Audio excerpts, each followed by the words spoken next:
왕이여, 왕이 한 큰 신상을 보셨나이다.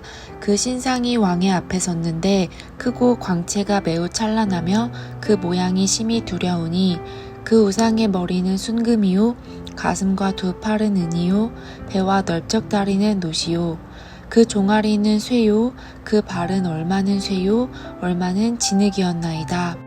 또 왕이 보신즉 손대지 아니한 돌이 나와서 신상의 쇠와 진흙의 발을 쳐서 부서뜨리매 그때의 쇠와 진흙과 놋과 은과 금이 다 부서져 여름 타작 마당에 겨같이 되어 바람에 불려간 곳이 없었고 우상을 친 돌은 태산을 이루어 온 세계에 가득하였나이다.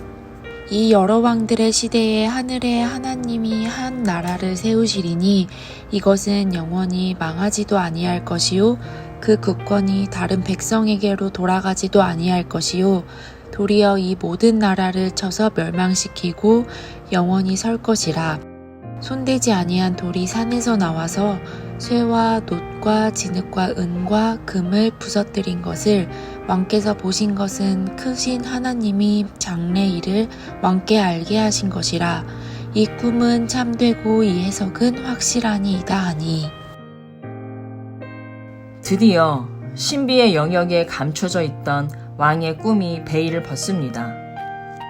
오늘 본문에 나오는 다니엘의 해몽에 대해서는 여전히 의견이 분분하지만 학자들의 깊은 연구에 기대지 않아도 느부갓네살 왕이 꾼 꿈에는 하나님께서 말씀하시고자 하는 두 가지 메시지가 담겨 있음을 누구나 알 수 있습니다.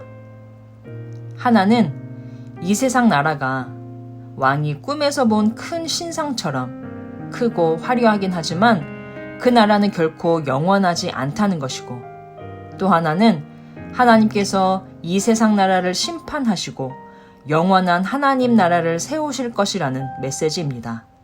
먼저 이 거대한 신상이 상징하는 세상 나라는 화려한 재료로 치장한 압도적인 크기로 위압감을 주지만 이 신상을 떠받치고 있는 기초가 매우 부실합니다. 머리는 순금, 가슴 쪽은 은, 배와 다리는 놋, 발은 쇠와 진흙이 섞여 있습니다. 꼭 부실공사를 한 아파트 같습니다. 이렇게 기초가 부실한 세상 나라는 왕의 꿈에서 이내 박살이 나는데요. 중요한 것은 기초가 부실하여 스스로 무너진 것이 아니라 어디선가 날아온 다듬지 않은 돌 하나로 인해 타작마당의 겨처럼 바람에 날려 사라진다는 것입니다. 이 세상은 도처에 바벨탑을 쌓고 그 안에서 이기적 욕망을 채우기 위해 온갖 불법을 행하고 있습니다. 하나님께서는 그런 거대한 탑들을 그대로 두시고는 주님의 몸된 교회들을 향해 하나님 나라를 세워가라 말씀하십니다. 하지만 우리의 눈은 자꾸만 금과 은으로 발려진 신상을 향하게 됩니다. 신상을 바라보며 감탄하고 나도 저 일부가 되고 싶습니다. 하나님의 명령이 떠오를 때마다 저 신상 앞에서 더 위축되고 초라해지고 좌절감을 느끼게 됩니다.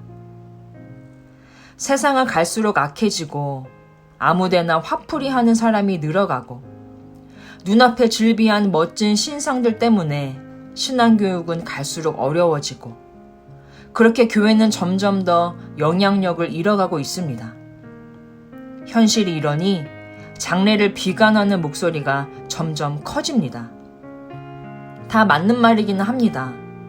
그러나 그런 비관자들이 놓치고 있는 것은 그들이 하나님께서 보게 하신 두 가지 중에서 하나만 보고 있는 것인데요.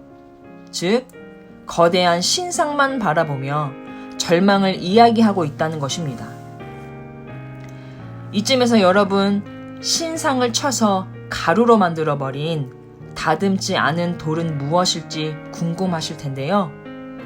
출애굽기 27장을 보시면 내 하나님 여호와를 위하여 제단 곧 돌단을 쌓되 그것에 쇠연장을 대지 말지니라. 너는 다듬지 않은 돌로 내 하나님 여호와의 제단을 쌓고.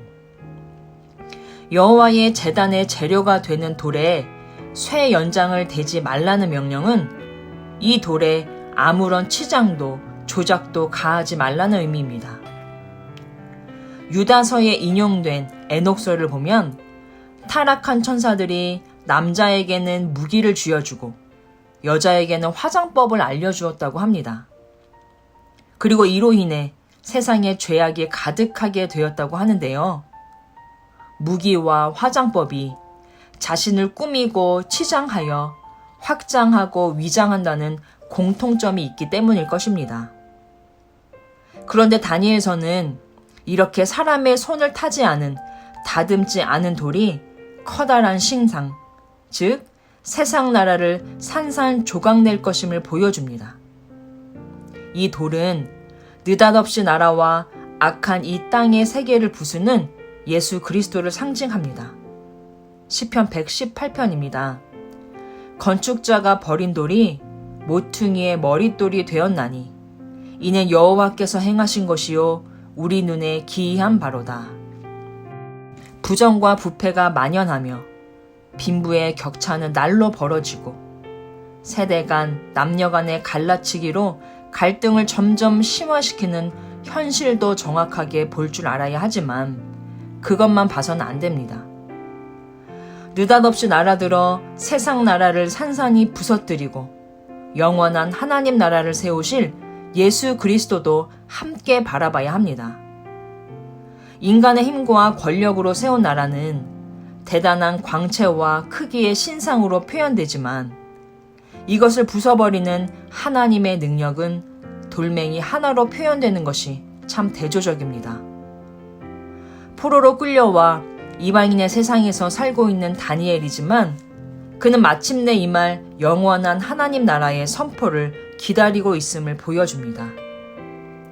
하나님의 능력이 담긴 돌 하나가 인류의 온 능력을 발휘하여 세운 그 커다란 신상을 타작마당의 곁처럼 부순다는 것을 믿고 하나님 나라를 꿈꾸며 그 꿈을 이루실 하나님을 신뢰하며 겨자씨 한 알같이 드려지는 삶을 사시길 주님의 이름으로 간절히 소망합니다. 이제 잠시 기도하겠습니다. 작은 돌 하나이지만 그 돌멩이가 거대한 신상을 부수고 온 세계에 가득하게 됩니다. 겨자씨 한 알의 믿음이면 산을 움직인다고 주님께서 말씀하셨는데요. 우리가 날마다 의식적으로 크고 화려한 신상에서 눈을 돌려 하나님의 약속의 말씀에 집중하게 해주시라고. 그래서 말씀의 능력을 덧입어 작은 순종과 결단의 하루하루가 쌓이게 해주시라고 우리 함께 1분 정도 기도드리겠습니다.